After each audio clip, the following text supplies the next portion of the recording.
Hello, everyone. My name is Kelsa, and I am the financial coach and founder of Fiscal Fitness Phoenix, where we do financial coaching and help people to take the stress out of money.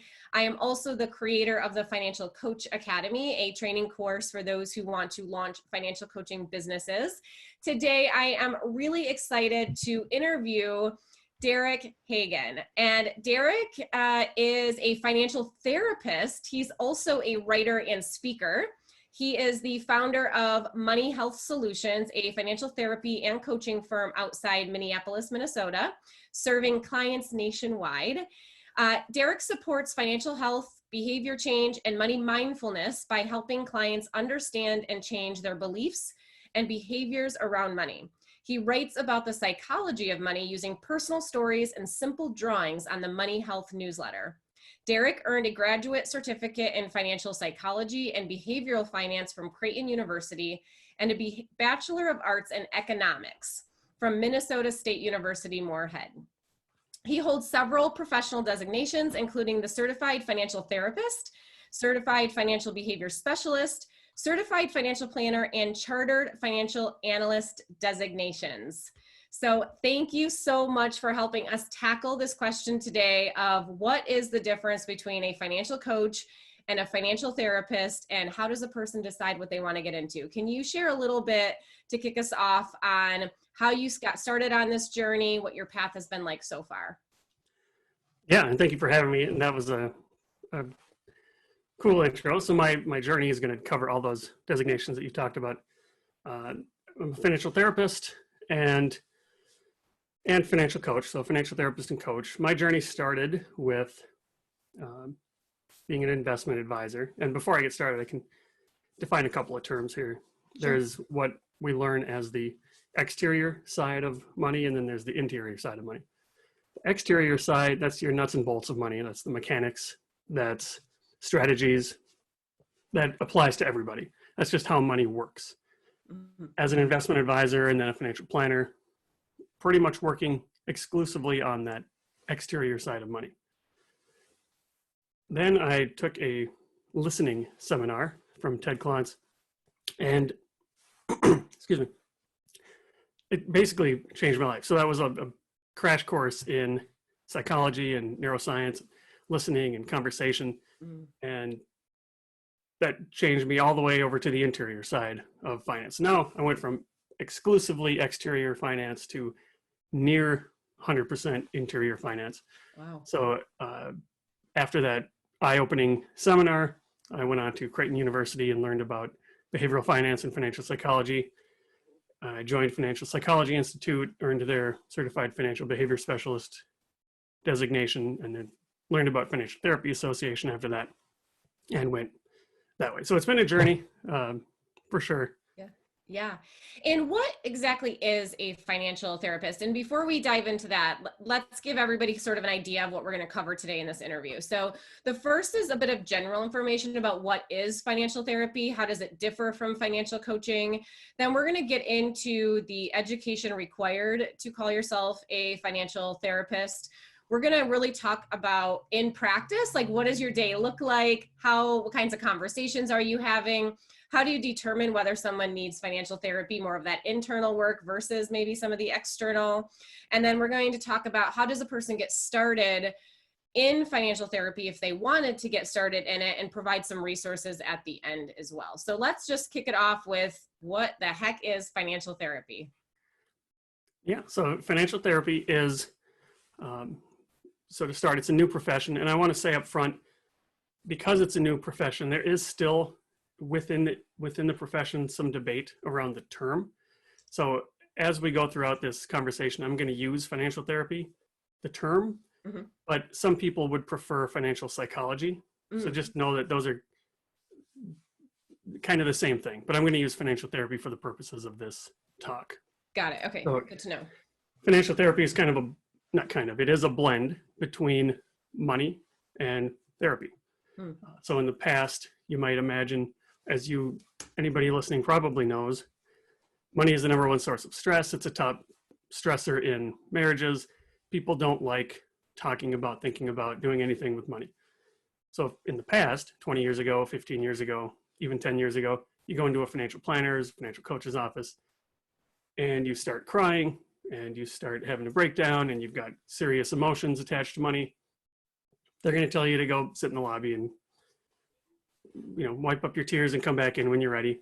But if you went to a therapist, they're going to be well prepared to handle that emotional stuff, but they don't really know much about money.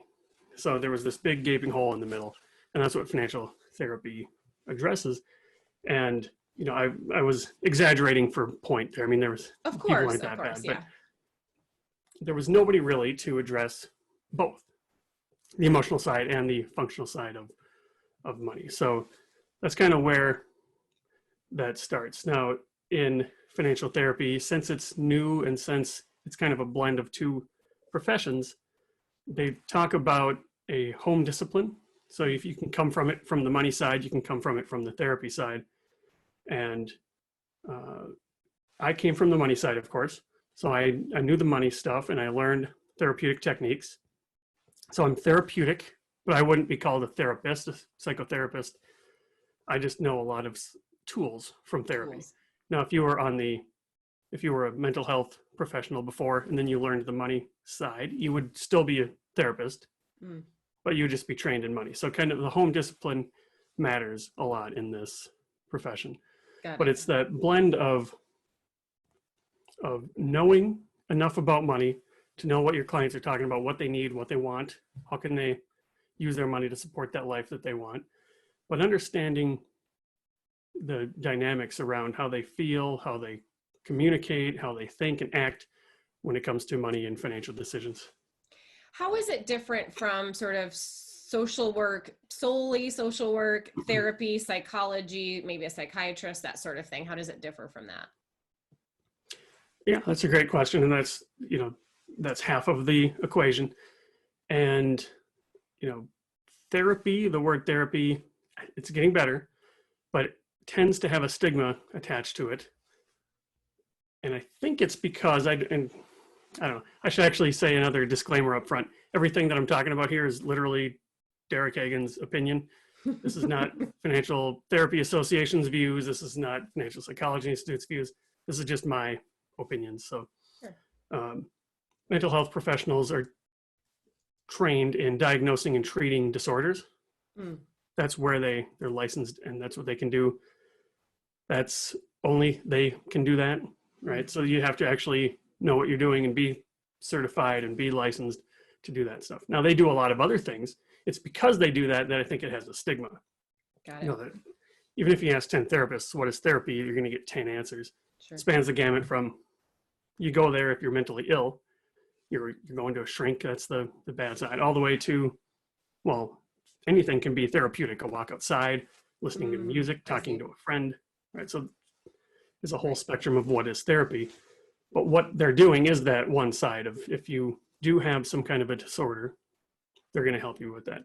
If you had something in your past, so maybe you don't have anything wrong with you now, but there's something that's happened to you in the past that might be impacting your life today, they can help you sort through that. They can help you sort through emotional difficulties that you're having. But at its core, diagnosing and treating disorders. They might call that a medical model, because you're diagnosing and then treating a specific diagnosis, versus a financial therapist isn't doing any diagnosing. You're using some of the interventions, you're using some of the therapeutic techniques, some of the conversational skills, some of the emotional intelligence that comes along with being a therapist. But you're drawing the line at, once this gets too deep, then I need to stop what I'm doing and beyond my skill set, and I need to refer to a And I think some of those other professions, correct me if I'm wrong, Derek, but some of those other professions can bill insurance and that sort of thing. Some of them can choose not to, of course. They can be cash pay or something, but financial therapy is not, there's nobody that does that side of it, correct? Right. And it gets a little more nuanced. So you're right. Only mental health professionals can bill insurance. Actually, only is not even the right word. But there's a manual of diagnosable symptom, I don't know, what would it be? Disorders, I guess. And you can bill that to insurance in order to get paid. And you can think of all the different anxiety disorders, panic disorder, social disorder, depression, things like that, post-traumatic stress disorder. Those things can be treated usually with insurance. There are some money disorders. So depending on, this would have to be somebody whose home discipline is therapy, but there could be a financial therapist who bills insurance for gambling disorder, compulsive shopping disorder. And would that be under like an workaholism. addiction sort of diagnosis code or something different? And it's okay if you don't know, I'm just curious. That sounds right. That's Okay. a little bit deeper than my Sure. knowledge, Oh, but I'm sure it's so nuanced. I'm compulsive sure, yeah. shopping, gambling, workaholism, Oh, those yeah. are all addiction-based Got it. tendencies. So that's probably something that's underlying that. Sure. Okay. And how does financial therapy differ from financial coaching? So this comes right out of Facilitating Financial Health. So the definition that those authors give is they kind of draw a little chart, and financial planning would be the exterior side, past, present, and future. You would call that financial planning. On the interior side, if you're present and future based, you'd call that a financial coach. Although in practice, there's probably some overlap, but coaching would generally be future focused, both on the exterior and interior side, because there is some behavior change and Sure. mindset change. But when you start looking into the past on the interior side, that's when you're getting into financial therapy. So this is generally speaking, if you have somebody come in to financial therapy versus financial coaching, the emotions are going to be a lot stronger in the financial therapy office. They're going to be a lot more exaggerated, bigger, scarier emotions that come along with, their presenting issue. Got it. And you had kind of touched on some different terminology that can be used and how some people use them the same. What is the difference? I hear financial therapy and sometimes I hear behavioral finance. So are those considered the same thing or are those different? That is a great question. And so at its core, everything is mixing money and psychology. Now, it didn't take long for economists and finance people to say money is too broad a term. So you can have behavior economics and behavioral finance, which would be the personal finance side, but there's also the economic side of it. So on the money side, we've said money's too big a term, so we created different terms for that. And I think, to my knowledge, Brad Klontz made this distinction where psychology is too big a term. So if you're saying I'm going to mix personal finance and psychology, well, what does that mean? So what he would say is behavioral finance is cognitive psychology. That just means cognitions. Basically everything, that's just how the brain works. That's how your brain works. That's how my brain works. Anybody who's listening, we're all susceptible to these biases. If you're a student of behavioral finance, you'll know that we all suffer from framing. We all suffer from loss aversion. We all suffer from representativeness, and all those different things apply to everybody. So that would be the nature side of nature nurture. Sure. Financial psychology or financial therapy would be money or personal finance and clinical psychology. So that's you, that's me, that's this person, that's that person. That's the nurture side of nature nurture. And we all have a different story. We all have a different path. We've all had a different experience. We've all seen different things with our eyes. So that would be the differences. One is everybody makes those mistakes, and the other one is this has happened to me and me only. Got it. Okay. We always have to make everything just a little bit more complicated, don't we? Exactly. In every area, not just money, not just psychology, but in all professions, I feel like there's always that next thing. So Right. Can you be a financial coach and a financial therapist sort of at the same time or together? Yep, absolutely, I think. And then again, that gets back to that home discipline. You're less likely to do that if your home discipline is psychotherapy. So Sure. that I could be proven wrong. So there's always going to be exceptions, but for the most part, the people coming from the money side, you could be a financial coach and a financial therapist. You could be a financial planner and a financial therapist if you want. So it all comes down to what kind of practice are you trying to make, and financial therapy costs more time than your traditional techniques in financial coaching and even financial planning. So there's nothing against, or there's nothing wrong, I should say, with Sure. being both a coach and a financial coach and financial therapist. If you can make that profitable and make it something that you want to do and recognize that it's going to cost more time, then you can absolutely do them at the same time. Sure. So it could be just sort of like a new skill set that you acquire Right. to help Yep. those clients that maybe come in and need a bit more depth, I guess, to the sort of help that Right. you're providing. And there is currently, financial coaching is not regulated. Anybody can sort of hang the hat of financial coach. Is financial therapy the same way, or is that different? So technically, right now it is the same. I don't know if that will change, but but there is a distinction, though. I think there's more caution that ought to be used when you're getting deeper and deeper into people's psychology. Totally agree. So even though anybody can technically say I'm a financial therapist, the kind of general talk around the industry is that in order to do that, you should probably have, some level, and I think we're going to talk about this later. I can talk about it now if it makes sense, but you have some specialized training in order to actually call yourself that. Even though it's not legal, it's best practice. Right. Yeah. And I would say, a lot of professions are the same way, whether it's life coaching or financial coaching or some others where you don't need to, you could, but what is recommended, those highly recommended things, or hopefully what you're, the standard is that consumers are asking good questions before they hire a person and asking like, what is your experience? What is your training? What is your education? That sort of thing. So let's talk about, I think now is a great time to talk a bit about the education and training that is available for somebody who says, I love this idea of going deeper. And we're going to talk a bit too about in practice, like what does it look like in practice as a financial therapist, which I think might give some examples of like, here's what I hear and I know financial therapy is needed versus something maybe more external. So we'll talk about that in just a second, but let's talk about somebody is interested in pursuing financial therapy, what trainings are available to them, what's a normal path or some options along that path. Yeah, and I love you use the term normal path because right now there's not a normal path. Yeah, I quickly corrected myself on that. Let's not use that term as much as possible. So. I know that there are colleges that are starting to think about master's degrees in financial therapy or financial therapy-like programs. Right now, I think the highest training you can get is graduate certificate. That's what I have.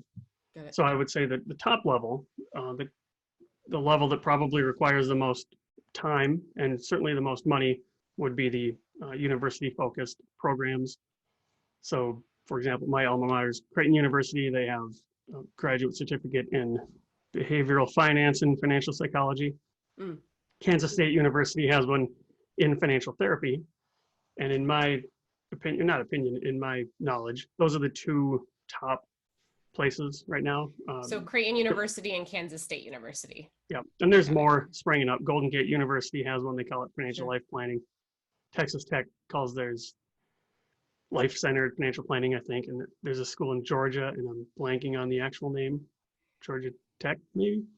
I don't know, but there's another school. How does a person tell? Because I hear, financial life planning, and I hear that and I think external, right? Like financial advising and that sort of thing. But when I hear like Creighton University is financial psychology and behavioral finance, that to me sounds like internal. How does a student who's considering this path, do you look at the curriculum? What kinds of questions can you ask to know what you're getting? Yeah, curriculum and who teaches it, I would say. So certainly curriculum is a great place to start. That's a great suggestion. And then you can look under the hood. But you're right, financial life planning was kind of the first intro into thinking about the squishier side or the softer side of money. And now there's a lot of blur. Like, what is the difference between financial life planning and financial coaching? Like, I don't know that there's much difference. It kind of just depends on what you call it. But if you look at the curriculum, what kind of classes are they going to have you take? And then who teaches those classes? So one of the one of the authors of Facilitating Financial Health, Rick Kahler, teaches at Golden Gate University. So that would be a good sign for that curriculum. Got it. Ted Klontz, Brad Klontz, they teach at Creighton. Got it. Kansas State. I don't want to misspeak because I think there's been a couple of people that have left, but Sure. some of the other founders of Financial Therapy Association teach Yeah. or taught at Kansas State University. So that would be Yeah, a and good you place should be able to look. look them up and then go look at their bios or Right. look at their Yep. history or look at their experience and that sort of thing to see like where are they coming from? Right. Yep. Got it. Yeah, great suggestion. And there is, so that's the graduate degree type university programs. Any other options as far as getting training or education for financial therapy? Well, I think this is going to be outside of my knowledge. I'm sure there are lots of non-school based trainings Sure. out there. Financial Therapy Association itself has a series of trainings, of videos. It's online on demand, and you don't have to sign up or pretend you're signing up for the certification. You can just get training in that, and that's going to be pretty heavy on the therapeutic side. Got it. So that would be a good place to start. And I'm blanking on the cost. I think it's like $500 or something like that.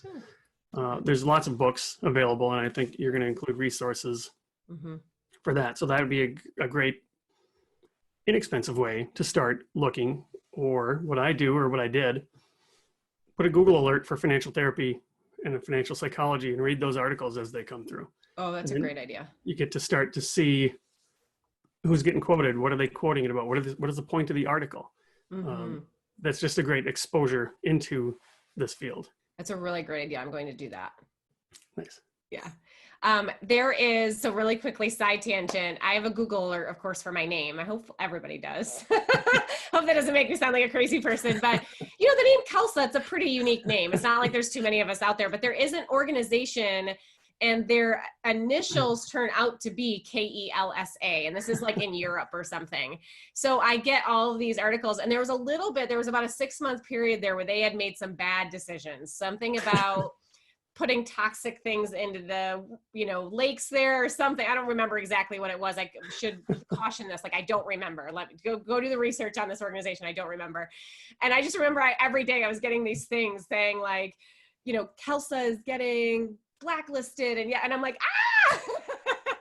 So it was just one of those funny random things that happened, especially when you have a weird name like Kelsa. You did not expect something like that to happen. But anyway. Yeah, and Derek Hagan was a receiver for the New York Giants for a while, and then now there's a new Derek Hagan that's a county sheriff somewhere. Clouds up the inbox. You can tell I did not know that. I would have made a comment about that when we first started. Had I been a sports fan, I would have shared that. But okay, so, and then there's so you talked about Financial Therapy Association. They've got some lessons or trainings that you can take, and then you can choose, you mentioned you can elect to go a certification route with them. So tell me more about that. Yeah, so if you want to get certified financial therapist 1, there's going to be 3 levels. You don't have to do all 3. Okay. But they're still working on number 2. So number 1's out. And there's a application process. There's going to be some education requirements, bachelor's degree or greater, and I think some specialized training in financial therapy or financial therapy based program. There's an experience requirement and a couple other kind of administrative. You have to write an essay about why you want to do this. You have to have a letter of recommendation from a boss or a client or something like that. So there's a few hurdles to get it, but I think that's good. I don't think they want it diluted. Course, yeah. Right. Absolutely. And then in Financial Therapy Association is sort of the professional organization for financial therapists, and they have the Journal of Financial Therapy as well. And can anybody sort of buy articles from there, or like the actual journal itself, or is it on their website? Yep, great question. And I will add, there's Financial Therapy Association, and there's also Financial Psychology Institute. So there's 2 organizations. Good to know. Okay. But the Financial Therapy Association organizes, or I don't know, founded the Journal of Financial Therapy. Got it. And that's free for everybody. So that's open source, I think they call it. Got it. Those are going to be a bit academic, but as a practitioner, you can still get value from those articles. Sure. Just pay attention to like the intro and the conclusion. You can probably ignore the lit review and the math section of it, but The statistics and the studies and right. Yep. And the Yeah. collinearity and all that. Yeah. But you can still get a lot of value. And this is a good point to mention that Financial Therapy Association, as they increase this profession, they're trying to make it, or they are making it evidence-based. So it's research-based, Awesome. backed by research and academic work. Very cool. And they've got, regular webinars on therapy related topics. They've got an annual conference. So if somebody really is interested in diving in, jumping in with 2 feet to financial therapy, that's probably a great resource for them. Yeah, absolutely. Let's talk about some of the pros and cons of financial therapy. So we had touched on a few of these during our conversation. And so I just wanted to highlight a few of them. And I think maybe not pros and cons, pros and considerations. So things to really consider if you want to be a practitioner of this. So what are some of let's start with the pros. Yeah, so you can, the pros of exploring financial therapy, or the pros of becoming a financial therapist.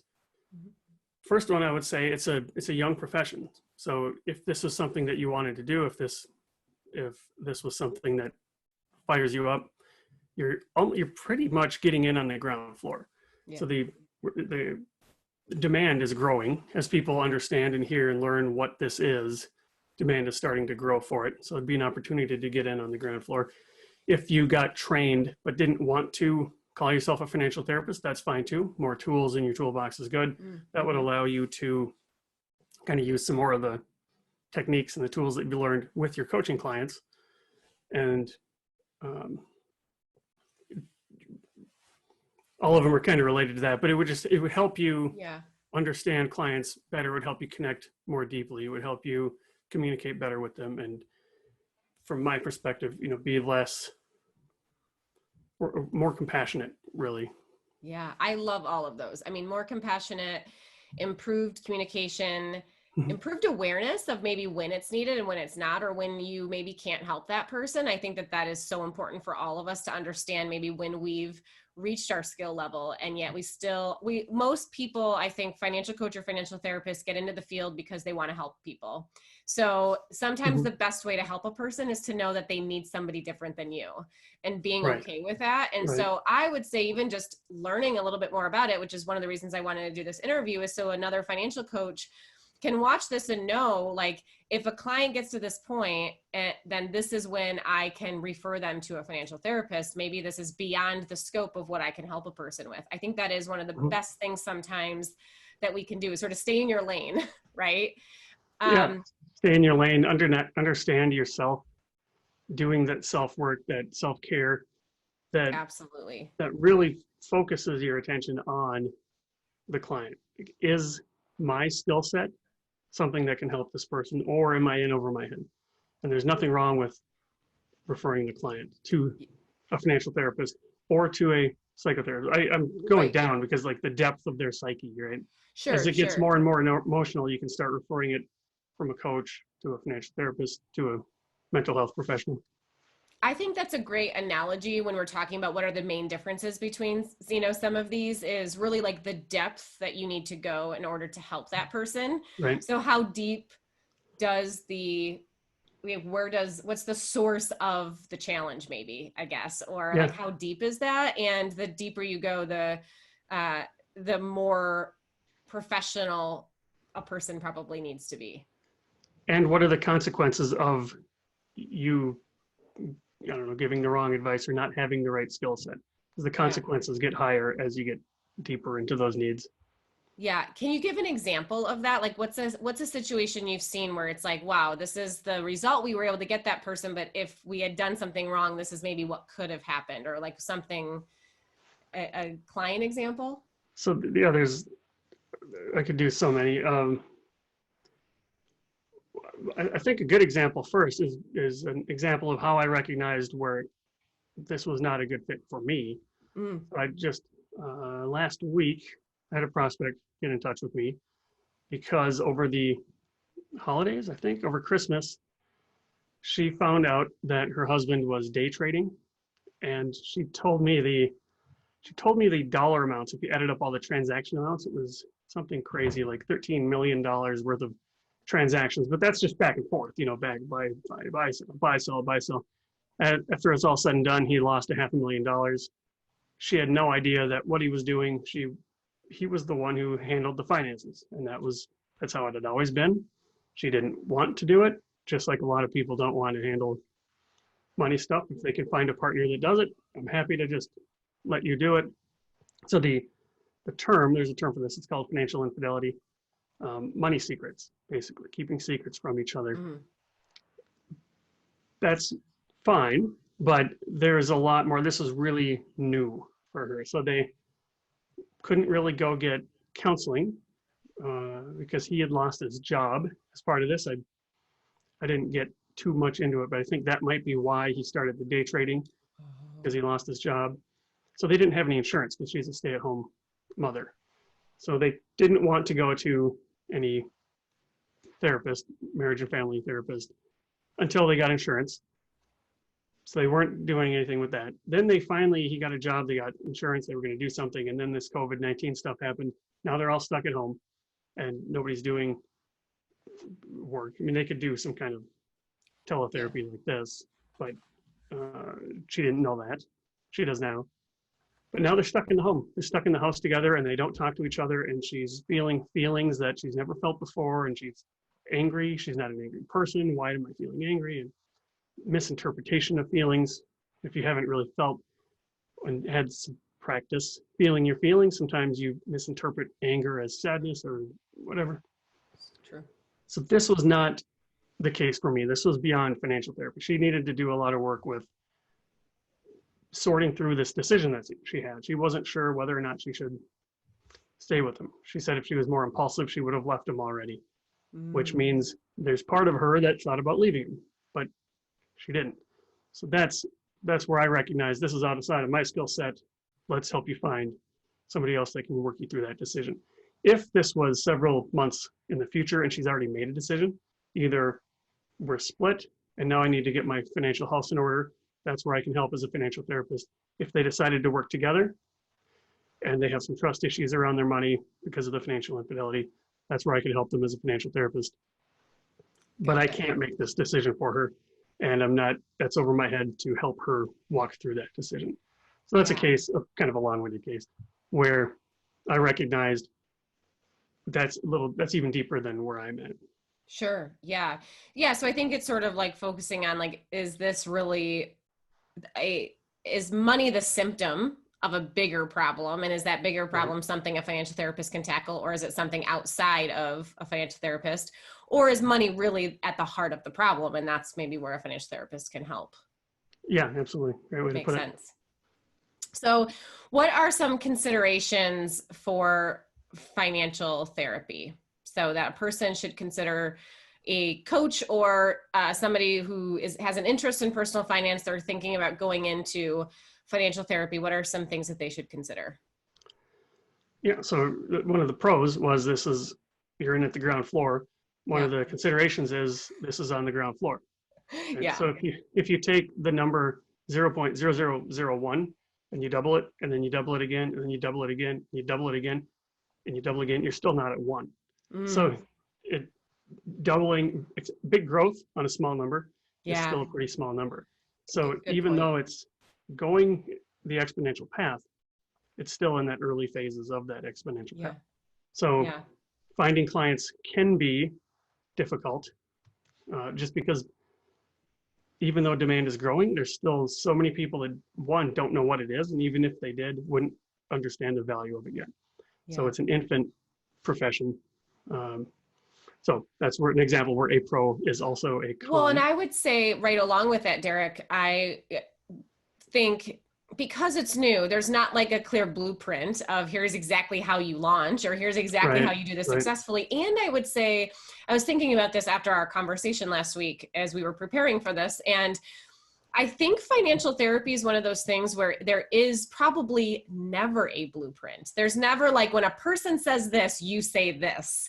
And so a person, I think it's really important to know your own personality, your own style, your own confidence level, like what it is, like, do you feel like you can listen and respond to that person? Do you, can you improvise, those Mhm. sorts of things? Or are you looking for the type of business or profession that maybe is more step by step? Here's exactly how you do it, more plug and play, if you will. Financial therapy, I don't care if it's 50 years from now and there's a million financial therapists, will likely never be a plug and play profession. Does that make sense? Yeah, this is the jazz version, and other ones might be classical or reading from a sheet, right? Yeah, like this is so client centric that it really has to be that you are sort of responding and guiding the client sort of thing. And so I think that that's an important consideration to make. So if you know yourself well enough to know that that's not what you want, I mean, that's just good awareness. Right. There's no, and this, I was going to talk about this when we did a day in the life, but this is a good point to bring it up now. There isn't scripts really for this. I don't know if I like the word script, but there's no blueprint, there's no playbook Yeah, really. There's tools, and you learn how to use those tools really sure. well, but it's on you to learn, and that's part of the training too. You Yeah. learn when is it appropriate to use which tool, when shouldn't you use a tool, and it's a listening focused profession, at least the way I was taught. And I'm not here. I hope I get here. But my mentor, Ted Klontz, said our focus should be if you hit record on your client meetings and then you played it back, you should not hear your voice for 75% of the time. Mm-hmm. So in an hour meeting, 45 minutes, you should not hear your voice. And that's either they're talking or you're letting that silence go, right? Instead of jumping in to fill the silence. Totally. 45 minutes out of an hour, 20%, so another 10 minutes, you're talking, but you're reflecting, you're summarizing. Yeah. This is your active listening piece. So So what you're I not heard you adding anything say new. is, yeah, yeah. Yeah, absolutely. And only 5% of the time, or where are we at? Only that remaining part of the time are you adding anything new. And it's a 180 from the way most people Absolutely. think and operate. This is an advice profession, right? I want to give advice, but when people are at this level with their emotions, giving advice is often the worst thing you can do. Mm. People have all this stuff floating around in their head. They've not really had a good listener before, and this is their chance to just talk. And you can guide the conversation. There's techniques for doing that, so it's not just letting anything happen. So you are trained on how to move the conversation ahead from the listener's seat. Got So it. that's I'm not there. I'm at 75, 25, 5 or whatever it is. I'm not there yet, but I'm aware enough that I know at least where I'm headed. Yeah, and I'm sure like that's just something I think that does take practice and it takes sort of some confidence. And I think even with coaching, when you first start, you maybe talk at a person too much. I think that's a very normal sort of error that a person makes when they're first starting. And you're not inquisitive enough or just genuinely curious about to ask questions. And I think you want to control so much of the session because you feel like you just need to add value as much as possible to make it worth it for them, and those sort of mindset blocks come in to, for a lot of us. Right. And so what you do is you're afraid to ask a question you don't know the answer to, right? When really sometimes those questions are exactly what the client needs in order to sort of process like, oh, that's a good question, I hadn't thought of that before, and that sort of thing. So I love that. what And about that's like I forget, there's an old saying that says, talk to your clients as if they might know something that you don't. yes, oh, I So love that's how that. you bring that curiosity into play. And I like you even use that term, curiosity. Be Yeah, I curious. love that. So you had mentioned before last week when we talked about some income limitations or some restrictions that are placed on financial therapists. What are those? Yeah, so somebody mentioned in the comments that they couldn't pursue the certification because of some affiliate relationships. I think I'm forgetting the exact phrasing, but that is true. So that is a consideration if you have affiliate income. Affiliate is a new word for commission. Basically, if your advice, if you get paid based on what you recommend, so if you get some kind of for example, I don't even know the numbers. I get $50 if I recommend Personal Capital to you. I get Mm. 20 if I recommend Mint, or I get nothing if I recommend YNAB. Am I more likely to recommend Personal Capital? Even if I think that's the right one, even if I use that myself, there's still a potential conflict of interest. And as a profession, they have a pretty deep code of ethics that says we are a fee for service profession. Mm. So we are not getting money from commissions. And Got that it. applies to getting money for referrals as well. That kind of, any kind of thing where you're getting money that wasn't from the client. That's Got it. gonna trigger that. Got it. Okay, cool. Let's see. I think there was also maybe a bit of one of the considerations, excuse me, is that there's still some misconceptions out there or a lot of unknown. And you mentioned this around, people aren't going out searching for, I need a financial therapist, right? So they're searching different things that they're struggling with, and financial therapy can come up, or an article that you're quoted in, and that's sort of how they're finding you. So marketing can be a challenge. It's not to say that that should stop you. It's just a consideration. Right. Absolutely. And because it's a new profession, people don't know that it exists.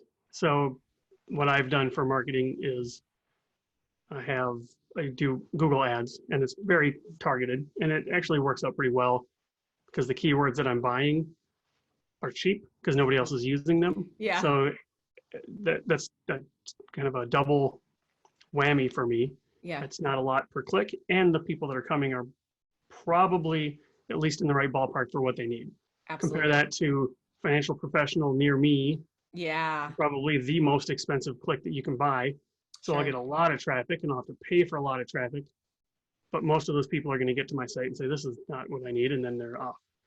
Got it. So targeted keywords, if they're fighting about money or trauma and money or something like that, that's going to come up with me. That's what I'm buying.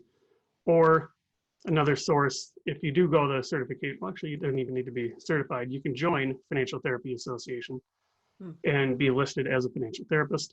So when people are reading an article, if you do a Google alert for financial therapy, and it's going to say such and such, president of Financial Therapy Association, there's this aha moment in these prospects where they say, the what association? Financial therapy? I didn't know that was a thing. And so they go to that. Check it out. I think I might need that, or let me go see. Right. Yeah. And I think this next consideration lends us into the next topic, which is like a day in the life of Derek as a financial therapist. And it was this consideration is that it is emotionally intense work. So it can be a little draining. And so your day, maybe how you structure your day, or, you really want to make sure you're going into it with that perspective in mind, I would say. Yeah, it's if you don't like this work, it's not easy work. Yeah. It's rewarding, but it's not easy. So, you're talking to people, you're the release valve for clients that are in some pretty deep places.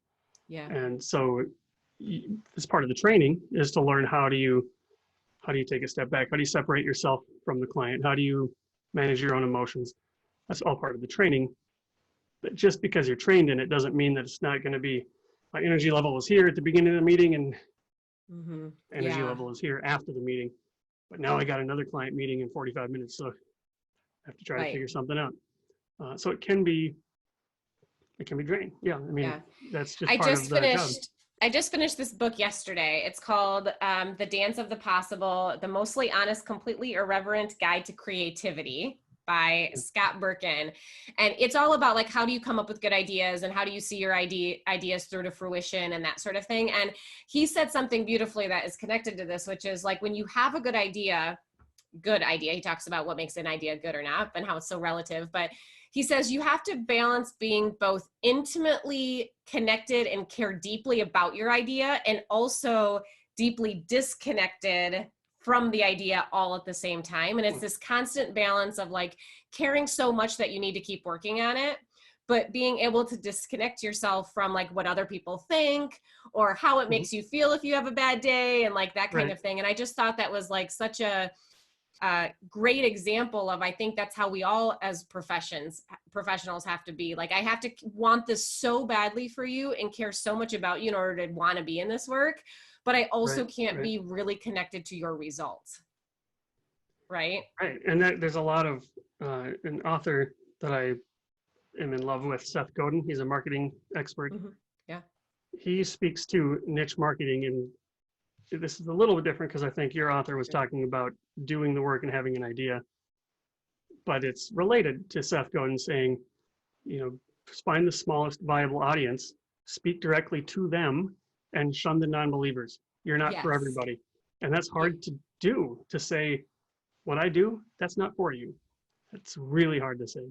Yeah. And it's hard to care and not care all at the same time. It's hard to turn it on and off, and you want to care about the people's opinions who you genuinely are trying to serve, but it's not like you can just care 1 second and not care the next. So it's a very, I think for all of us, it's a really intricate balance we're always trying to strike. And some days we've got it down, and other days we maybe don't do such a good job. So let's talk about in practice. So sort of like, what's this look like for you?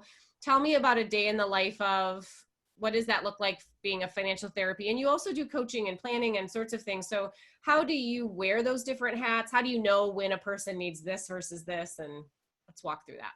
Yeah, good. So I was thinking about this, and I was going to give you what does it look like just with the financial therapy thing, but I think it's important to talk about some of the other things that I do. And another caveat or another disclaimer, what works for me isn't necessarily going to work for you. So I'm not giving anybody any answers. I'm just giving you another opinion. So compare that with all your other opinions and run it through your own BS detector and make your own decision. So for me, and I go back to Seth Godin again. He says, the work that you do is kind of like a gas. It'll fill up the amount of time that you give it. So if you start your day and you have things that you want to do, that you'll say, I'll do that after work. For me, it's exercising and reading. If I say, I'm going to do that after work, the work will fill up all the day, and then I'm stuck and maybe I'll work out tomorrow. Maybe I'll read this weekend. But if I decide to be, I'm the kind of person that works out in the morning, no matter what, and I'm the kind of guy that reads after lunch, no matter what, then the rest of the work will fit in that space that's left. So near every morning I exercise. Am I dropping my head in shame right now as you talk about this? and again, because I wanted to do that. I just need to make the commitment. I just need to start, and every day it's like snooze a little bit longer and that kind of thing. So yeah, absolutely. Anyway. And what works for me isn't going to work for you. And if you know that's something that you want to do but can't do it, I love 2 books, BJ Fogg's Tiny Habits and James Clear Atomic Habits. Oh yeah. So don't try to jump in too far. Don't try to do too much. If you do too much, it might hurt or it might be overwhelming. So start small and build. So those are ways to, and we do that kind of stuff in coaching as well, right? Don't implement all 18 of these recommendations tomorrow. Let's chunk those out a little bit. Right. So I think that helps. Because for me, working out in the morning, one, it gets it out of the way. At the end of the day, there's going to be 99 reasons to not do it, and 98 of them are legit. So true. So if I can get that out of the way in the morning, I've controlled my energy for the rest of the day. I feel good. And I also do gratitude practice and meditation, because part of what you do as a financial therapist is you show up and you have to be aware of yourself. You have to be aware of what you're feeling. You have to be aware of what's going on inside your body, putting some space in between what they're saying and what your response is. So that's part of what I do every day. And then, well, I think if you are encouraging mindfulness with your clients, I hope that you will lead by example and practice that. It's like, if I don't have a budget, but I'm telling my clients to have a budget, that's hypocrisy, right? True. So yeah, absolutely. I think it's important to lead by example. And I think the same thing, like I try different things that I recommend to my clients, because I believe that you know, there's not just one strategy that works for everybody. There's, you know, we'll use different ideas for different people. And I've tried every single one of them because I want to be able to say, if a client says, well, do you do it that way? I want to be able to say, no, but here's why. But I tried it. This is why it didn't work for me, but why I think it will work better for you, because your life is different. Your goals are different, something like that. Yeah. I want to be able to speak to it firsthand. So if you're trying to teach mindfulness and you aren't doing that, yeah. So I'm glad to hear you say that. Yeah. And I love what you're saying, because if we go back to the training, certainly if you do it at the university level, you're going to learn therapeutic interventions, and you have to do them. You have to go through it yourself. You have to work on, you know, the self of the therapist, the self of the financial therapist. Take care of your stuff and be on the receiving end of these interventions, because you can't go using these tools without knowing what it feels like to have these tools, you know. And like you said, when they ask questions about it, when they say, do you do it or have you done it, you need to be able to answer honestly, and in a way that encourages them. Yeah. So let's see, working out and then in the morning, reading afterwards. What's your morning look like? What kinds of client sessions do you have? Yeah, so clients get to schedule, except in the early mornings when I'm exercising, they can schedule within reason throughout the business day. And meetings are about 60 or 90 minutes long, all online, all on Zoom like this. I don't take notes anymore. I used to, well, I was always encouraged to never take notes, but I used to record the sessions and then listen to them after and take notes based on the recording. That way I could be fully present with the clients. But that worked. That was kind of fun because you actually learned. You got to say, why did I say that? Why did I jump in there? Oh, I should have listened better. More of like reflecting on your own actions for less, you know, I think that could be really insightful. Like go back and watch, you know, record a client session just to see your own nonverbals and your own verbal communication for sure. I think that's really valuable. So it's a quick way to learn. But then as I got more and more busy, doubling the length of each meeting wasn't working for me. Sure. I still don't take notes, but I do a lot of reflective listening. So that's how it rewires into your brain. And you can't see my hand right now. So I will write down one word reminders of, you know, whatever they were talking about that'll jog my memory. At the end of each meeting, I try to shoot for that 75% listening, 20% reflecting, 5% talking. Absolutely. Always room for improvement. At the end of each meeting, I try to schedule the next session. I don't force it if they don't want to. Sometimes they want more time to do the homework and they don't want to come to the next session without doing homework. Good. At least they're aware of that. Are you typically meeting with people once a month? I know, I'm sure there's always variations, but would you say the average is consistency or more random? Well, that's a great question. I would say 2 weeks is the most common, but there are clients where I won't hear from them for 5 weeks, and they're not, you know, they're busy, or there's a couple and one of them did the homework and the other one didn't, and they don't want to come until both of them have done the homework, and you know, that's fair. That's on them. But I always offer. I'm sorry that I keep interrupting, but I keep coming up with these questions because these are things you're saying that are so interesting to me. So when you say homework, are these like those tools and therapeutic techniques that you got through your training that you're giving them as exercises to do? Is that what you mean by homework? For the most part, yeah. Okay. So it will be, go brainstorm and kind of draw a picture of what your household looked like and what was money's role. You know, draw a little picture of different highly emotional experiences that you've experienced growing up. And let's talk about those in the next session. We could do those like this, but that I found clients are nervous. Yeah. Because here's what I do while they do it. Yeah, it's weird. I just sit there and it's super weird. So if they can do it at home and then come back, totally. Some interventions we do together because they can't do it on their own. Sure. But for the ones that they can do on their own, they'll do it, come back, we'll talk about it, and it's a better use of time. Okay, cool. Good. Yeah. So the client sessions and usually 60 or 90 minutes. And it sounds like you take a pretty good break in between. So maybe 45 minutes or an hour in from one client to another. You don't like stack them back to back to back. No, I got 2 hours I use Calendly, but whatever scheduling system you have, you can usually set buffers on the front Yep. end, the back end. And I guess it depends on the type of meeting, but it's about an hour before and after. Got it. Makes sense. Yeah. And then immediately after I end the call, I'm into my CRM and I take detailed notes. And I use a voice to text service. So it's basically dictating the notes while it's still fresh in my mind. Here's all the stuff that we talked about. So now we've got a record of what was talked about in the meeting. And then a couple days later, I send a summary email, also voice to text, but it's 3 to 4 or 5 bullet points, and then a little bit about what we talked about. And what I'm told, even above transformation, is that the summary emails are the biggest benefit that some of my clients receive. So they spent 90 minutes talking, and then 2 days later, they get 5 bullet points with what they said organized in a nice fashion. So that's, well, and that makes total sense to me, because I feel like if what they're doing is so emotional and you don't really want them to refrain from saying anything necessarily. Like you don't want them in their head so much. You want them sort of just expressing, I would guess, whatever's coming to them. So they might end and be like, that was helpful. I have no idea what just happened, or I don't even know what was just said. Or I could see that happening where it almost feels like a little bit of like an out of body experience for them in some way. So that kind of gives them a summary of like, oh yeah, that's right, we did talk about that. In their mind, they probably went from that thought to the next one very quickly.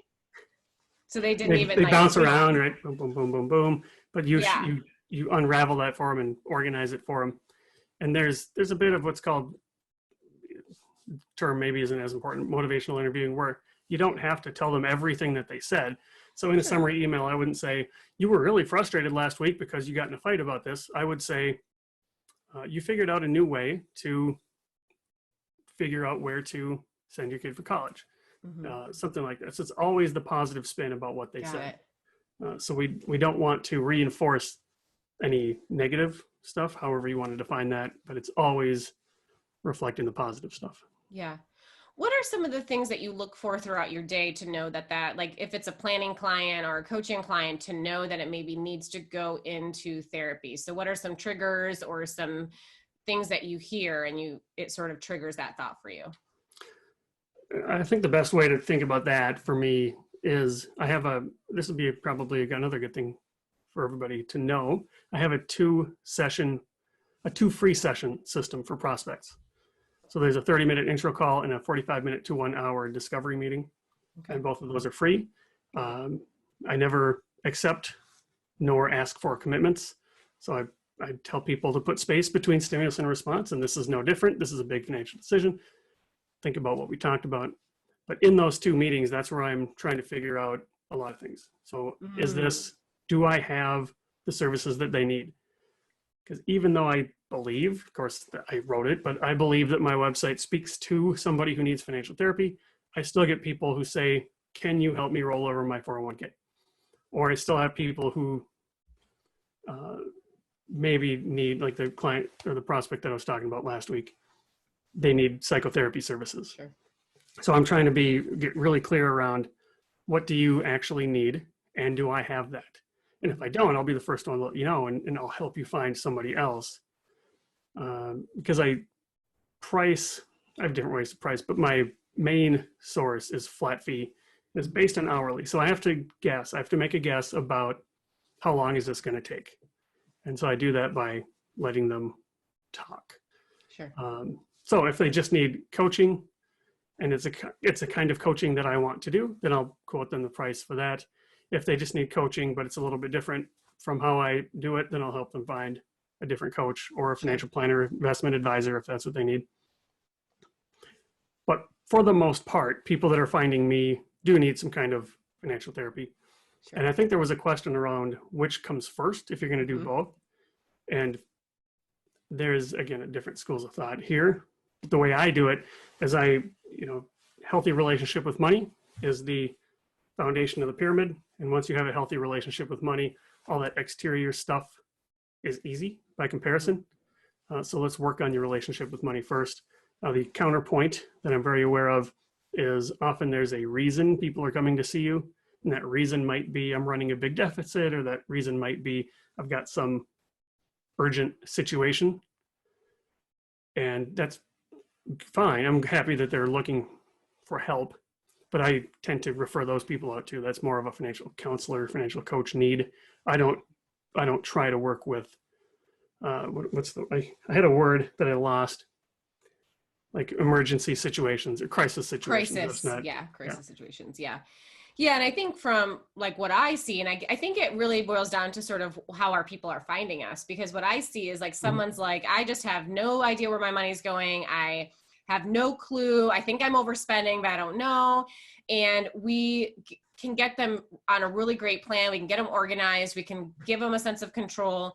And once they have that and we remove the crisis situation, then they realize there's some very deep rooted things that are going on. Not always, right? Sometimes there is, sometimes there's not. But it's almost like they were so hyper focused on the here and the now that they couldn't see past it. And once you remove that crisis, they're able to see more clearly that, okay, there's a lot more going on here. Or what, like, I can think of one client that, like, had I known you when I first started, Derek, this person, I would have referred you in a heartbeat.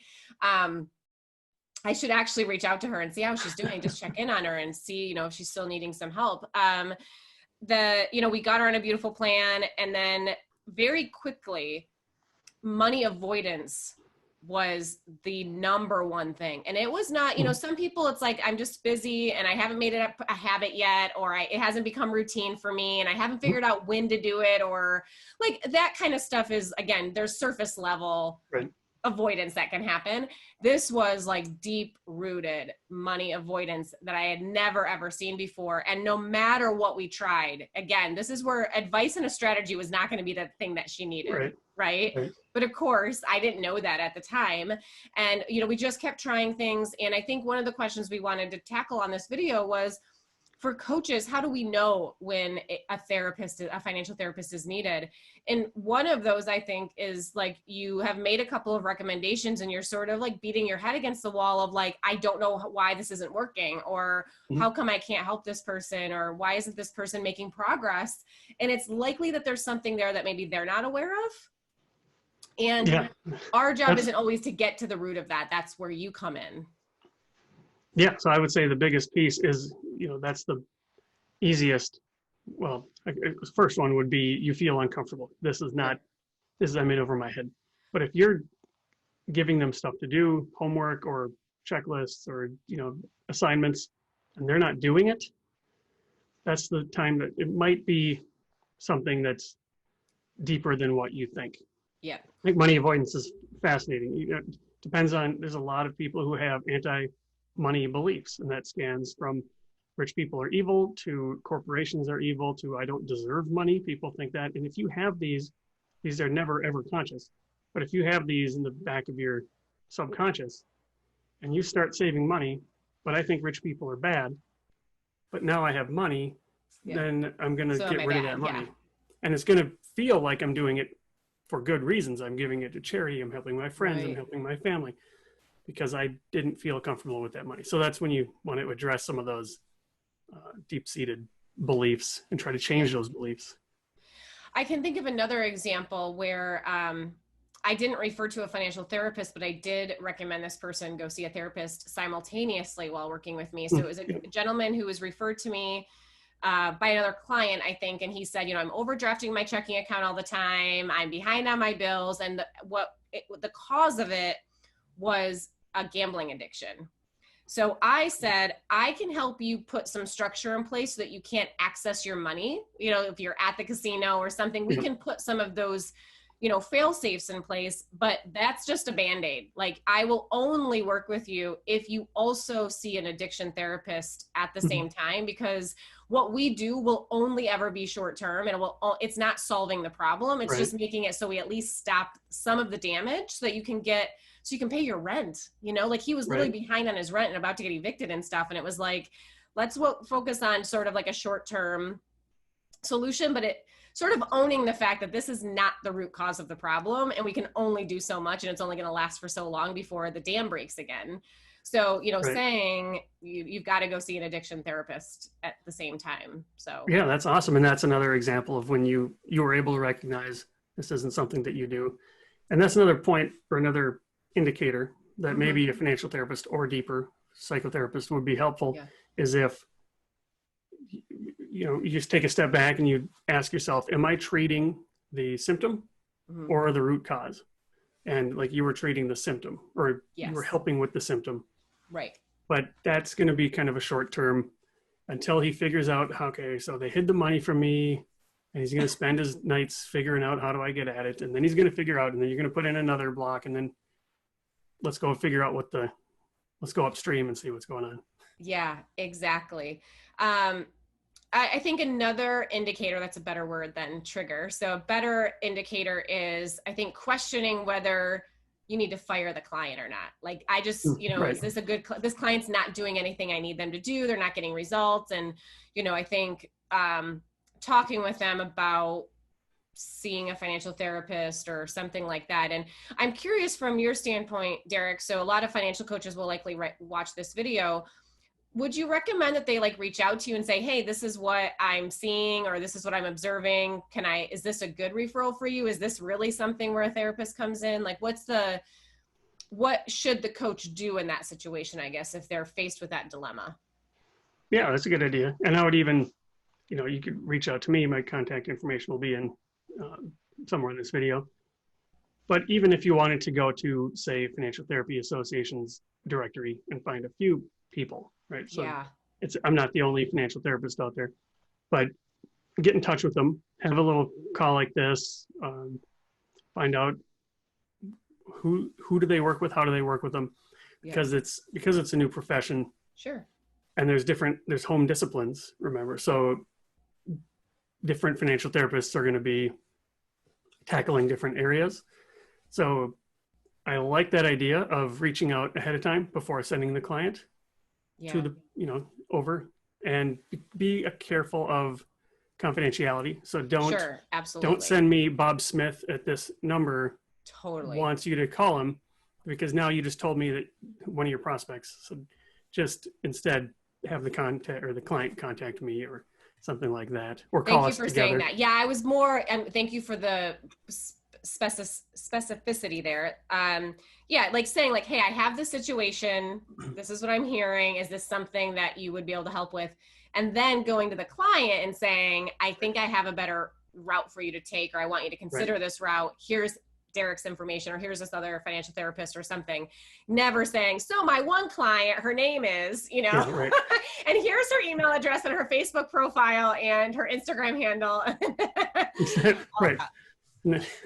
And that's another good trick. If you start to think about referring to either financial therapists or mental health professionals, is be mindful of, even though it's getting better, there's still a stigma around that term therapist. And I think that's where some of that debate in the industry comes from, is the stigma around using therapist and client or consumer confusion. But when you get deeper and deeper into those darker emotions, and this is actually with everybody with money, but it's even more amplified when you've got darker emotions, any hint of judgment or criticism or shame or blame is going to cause a client to emotionally flood. They're going to clam up. So we can't even look like we are judging them. Yeah. Sometimes using the word, I think you should go see a therapist, even if it's a financial therapist, that can mean, oh, you think something's wrong with me then? That's the stigma that we're trying to break. Yeah. But that's not always true. So a frame you can say is, you could call us financial therapists a coach who specializes in, and then say exactly, don't label whatever they said. Money avoidance. I know a guy who specializes in money avoidance. Well, now you just labeled them, but use their own words. Yeah. I know a professional who specializes in, whatever. Somebody who thinks and then state what they've said out loud that they think, exactly. or somebody who struggles with whatever they've told you they're struggling with. You know, people who specifically handle your situation, and then even use whatever. People who avoid looking at their paychecks or avoid looking at their checking account. This is a person who specializes in that. That's sometimes an easier frame that's less likely to cause or to seem like it's judgment. Got it. Yeah, very good. Thank you so much. Any other indicators?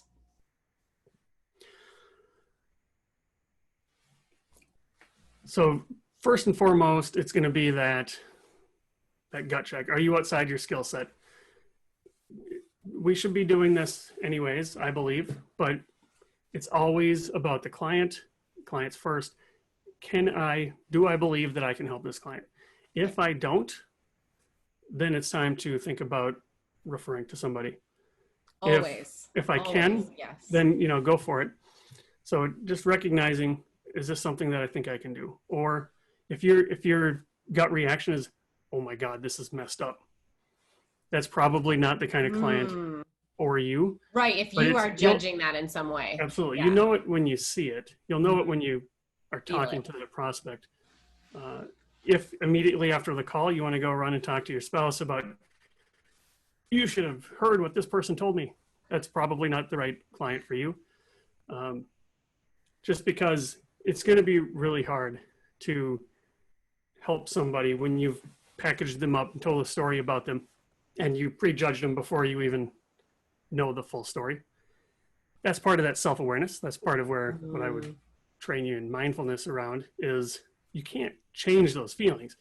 So anybody with a mindfulness practice will know we're not trying to squash anything down, be aware of it, but don't put that space in between the response. So I use, if I may, I use a little tiny story around this kind of thing, if that's okay. Yeah.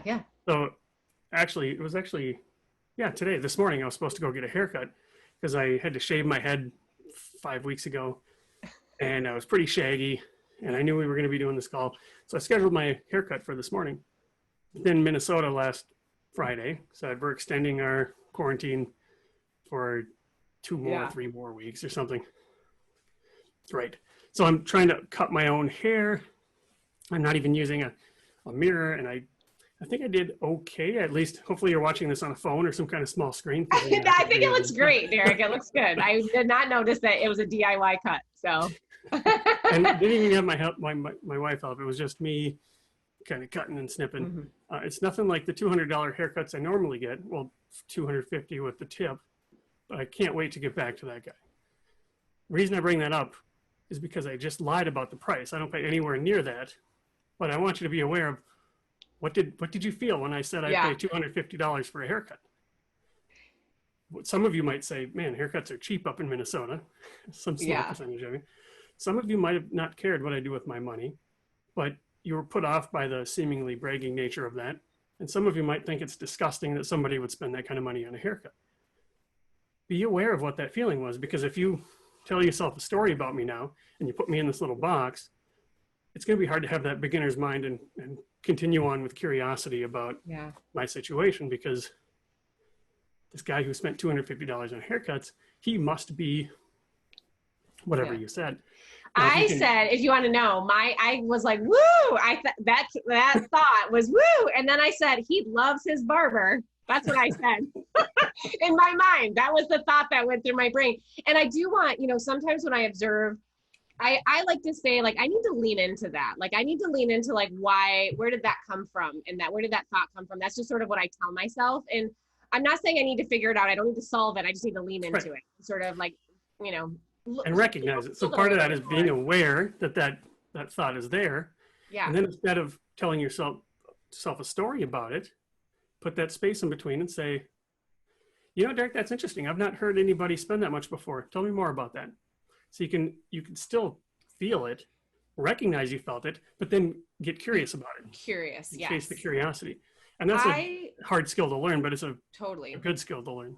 I honestly think if there's a few things that I think make me a great coach, and I think curiosity is one of them. It is just this ability to be like, whoa, tell me more. I'm curious. Why is that? And I really and truly, with no judgment, I'm just like so fascinated by some of these thoughts and decisions and behaviors, and like, tell me more. Like, it really is genuinely just something that I am fascinated by, because to understand. You don't know. You just heard the dollar cost of a haircut. But if you say, tell me more, maybe you find out that's part of a big spa package that I only do once a year, or that's right. A family business, and I only do that to support my brother, or whatever. But you don't know the full story, but you think you did, and you told yourself a story about it, and it's fascinating So that most people now do that automatically. I have to ask you, did you really cut your own hair this morning or no? I did, yeah. You So did? that was Okay. true. Yeah. I was like, you were complimenting you on your hair and you really didn't cut it yourself. But okay, you So did. I actually cut it on Sunday Okay. because I knew it was going to be canceled Sure. today. So everything about the story was true except for the cost. I paid Got $2 it. for that. Got it.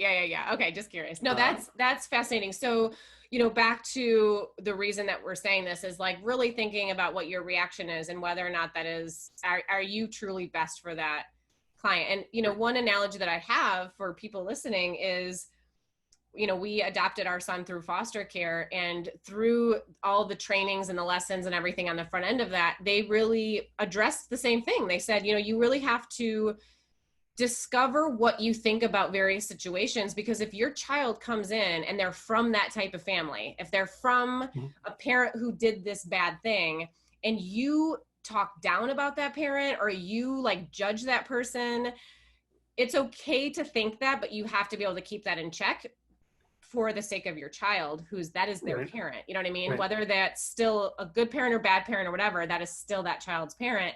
And so they give you all these different scenarios, and you have to really reflect on what are my thoughts on those, and can I keep that at bay, or can I manage those well, or do I need to work on that? And they say Right. you're not the right parent for every child. You can want every single child, but you're not going to be the right parent for that.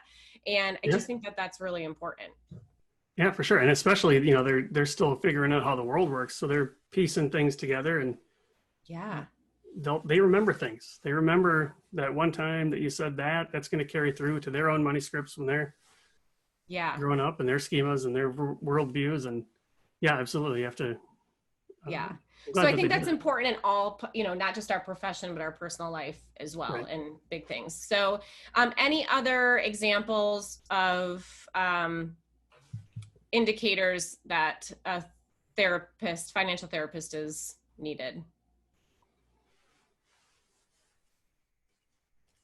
Off the top of my head, I think you covered most of them. Yeah. Okay. That's what I was thinking too, but I didn't think. Okay. So I'm hearing you and I'm thinking, a financial coach and financial therapist could be a really good team, or good referral partners, or just, good professional acquaintances. Do you agree? Yeah, absolutely. Anytime you can expand the network, and even mental health professionals, I believe coaches are already going to financial planners, but start talking to financial therapists, start talking to mental health professionals, at least try. Like, you might find that most of your referrals are coming from financial planners, so you make sure to nurture that, but don't ignore the idea that people go into therapy sometimes need help with their finances, and the therapist usually almost always, unless they're a financial therapist, isn't equipped to help them with any money stuff, and they don't know where else to go. They don't know who else to refer those patients to. Right. So make sure that you're on the radar of different types of professionals, and keep the conversation going. And I think even if they do talk about those types of things, I can imagine in one session with a client, if you're talking about deep emotions and then there's 10 minutes left of the meeting, you're like, okay, but really quickly, I needed to check with you. Did you pay that bill? Did you pay that credit card bill? What's your interest rate on this? It's almost like two different mindsets all in one Right. 60-minute session, let's say. So even if it is a therapist who is capable of those like behavioral or organizational type things for clients with their money, doesn't mean that they want to be doing it with the client when they're doing other stuff with that client. Right. And that's what you'll find out with your conversations is, even a financial therapist like me, who comes from the money side and technically does coaching, I don't want to coach every client. Yeah. There's going to be philosophical difference. We're very well matched for discovering those money scripts and changing their beliefs and figuring out what they want out of life. But when it gets to the nuts and bolts, maybe they are more Dave Ramsey type people, and I'm Mr. Anti-goal, anti-plan guy, and there's a huge disconnect there. So I need people to reach out to say, hey, here's a person that really needs what you do. Absolutely. Let's see. I'm going to just read our notes really quickly. So you were saying some of the things that people need help with. I'm just going to summarize really quickly. We touched on them a little bit, but people who know they need some kind of help. So the question was like, how do people generally determine that they need financial therapy? And it's usually that they will self-determine. They read an article that you've been quoted in, or like you were saying earlier, they see Financial Therapy Association. They're like, huh, what? Their interest a little bit. And they likely know they need some sort of help. They just didn't know it existed in that way. Right. For now, because it's still a new profession. And, if you went outside wherever you're at and go talk to the first 10 people you see, I bet you exactly 0 of them know that financial therapy is a thing that exists. It's a profession. Sure. Right. What about like financial trauma? Can you maybe describe that a little bit? Like, what does that look like? What do you hear when you think, oh, that comes from financial trauma? Or I guess if I'm being really honest, I feel like I should know what that means, but I don't know if I really intricately do. Yeah. So that's a whole iceberg. So I can start with kind of the tip and then maybe a little Video bit number 2, Derek, what is financial trauma? Absolutely. So trauma in the mental health world is something that really bad happened to us. I'm very much sure, of course, it's fine. Making this not technical, but that's going to it's going to have an effect on us going forward. So with money, we call these financial flashpoints.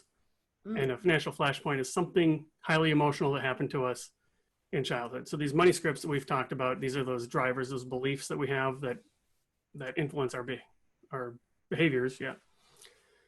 Those are driven by a couple of areas. One is our childhood. So we piece things together. So if every time when you were growing up, you heard somebody talk about money, there was a fight, you're going to start to create a little rule in the back of your head that says money leads to fights, or don't talk about money, or something like that. So you're going to develop rules based on your upbringing, because our minds aren't developed and our sample size is really small. So sure, it made sense in that context.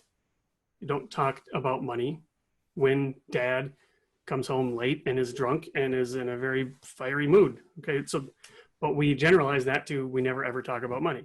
Got it. Right. So the other way that we get our money scripts is from financial flashpoints. It's kind of like the money version of trauma. So this is not an upbringing. This is a singular event. And it's not even always what you might consider bad. It can be. So some of the examples that you read about, if you go through the training, this might even be in facilitating financial health. But, if a doctor came up to your house when you were a child and said to your dad, hey, you didn't pay your bill, and the dad went over and punched the doctor in the face and said, you see, he only cares about money. You're going to develop a little rule that says rich people only care about money. So it could be, I got made fun of in middle school for wearing the wrong clothes. So now I find myself buying designer clothes all the time. But if you were embarrassed, if you were scolded, if you were yelled at, if something was highly emotional, whatever that emotion is, we call that a financial flashpoint. And it's kind of like trauma. So that would feed into your money scripts. And I feel like based on what you're describing, I feel like every single one of us has that. Don't we? Isn't that, I feel like we all have a financial flashpoint at some point, whether that is, I couldn't join a sport because we couldn't afford it. Or I think about like the real estate bubble and how many people, like I've got some clients that, are younger and they saw their parents lose a house or, had to foreclose, and they are adamant that real estate is not a good investment. They never want to own a house. And it's rooted in that one time of their life that they witnessed that story play out. So yeah, you're talking like a financial therapist. That's you uncovered the financial flashpoint that led to that belief. It's the same thing. Sometimes you see different results, but sometimes you see stories that millennials don't want to invest in the stock market. Why? Because they weren't invested yet, but they saw their parents lose a bunch of money in 2008. Yeah. And so now it's just a dirty place to be. And now it's probably going to be worse. We're going to see a lot of PTSD in a few months because people lost a lot of money again. So any kind of event like that the Yeah, tech there's bubble, so many stock market examples based. now that you say that in that way. It's just so, I'm so aware of some of them. You know, I have one gal, she's single, and she had a relationship where her boyfriend lived with him. He was financially controlling. So now she wants to get married, but refuses to share money with anybody, you know, and like things like that. I mean, Yep. that's a financial flashpoint. Interesting.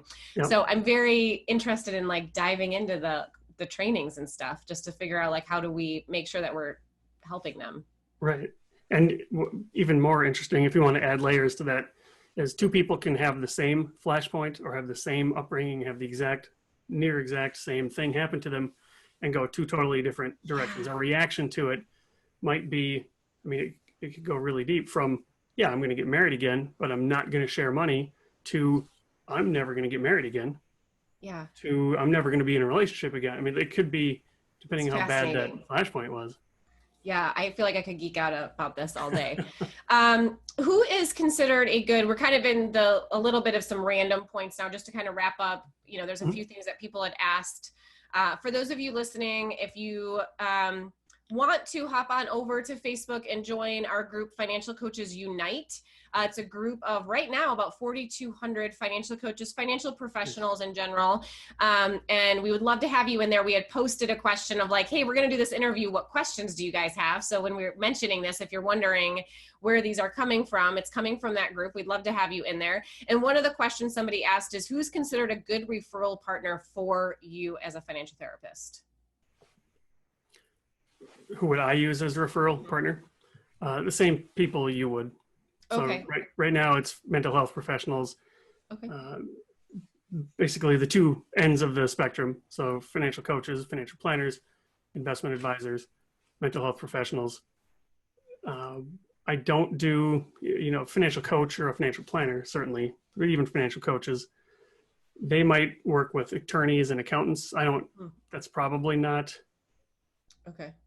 for me, although now that I'm thinking about it, maybe an estate planning attorney might make sense because there's a lot of inheritance issues and people unprepared for I could see that. inflows. But I just thought of that literally right now. But Yeah, it's yeah. basically mental health professionals and financial professionals. Yeah, and I would think if the attorney or accountant are in crisis situations, then that's, probably not, just because that's not something you are interested in. But Right. for, estate planning attorney or an accountant who's doing a lot of planning around taxes Yep. with their clients, that might be a good proactive sort of fit. But Right. let's see. I think those are the main questions. Is there anything else you can think of that we haven't tackled yet? We were going to talk about marketing. I think we briefly talked about how I have targeted Google Oh, yep. ads, Mm-hmm. and I'm on a couple of directories so that when people read about it, they'll go see me as one of some number of people that they can choose from. Sure. But then I'll also point out, and I don't know how often people use newsletters, but the newsletter/blog would be my number one source of Got it.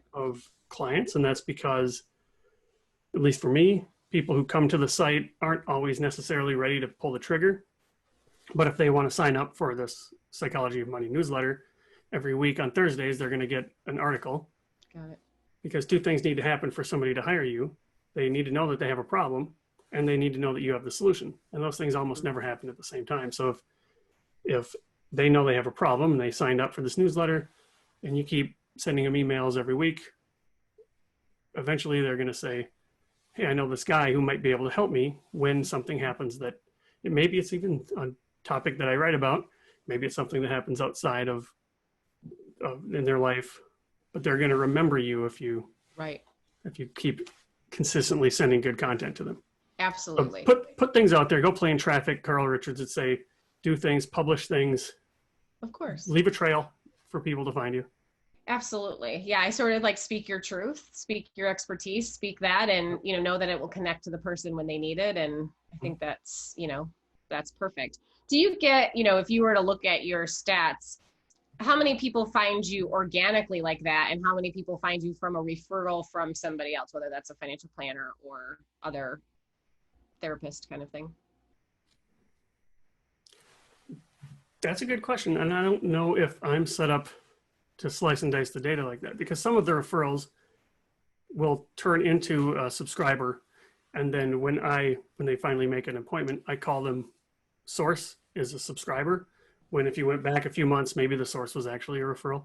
Got it. That makes sense. Yeah. I think it's incomplete information, but so from what I see, the newsletter is the biggest source of intro calls. Right.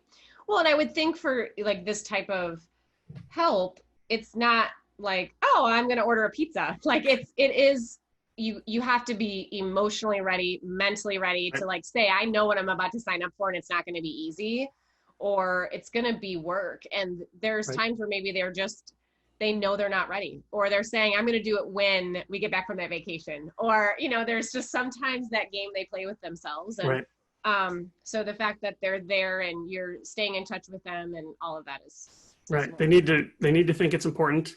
They need to be ready. They need to have confidence they can do it.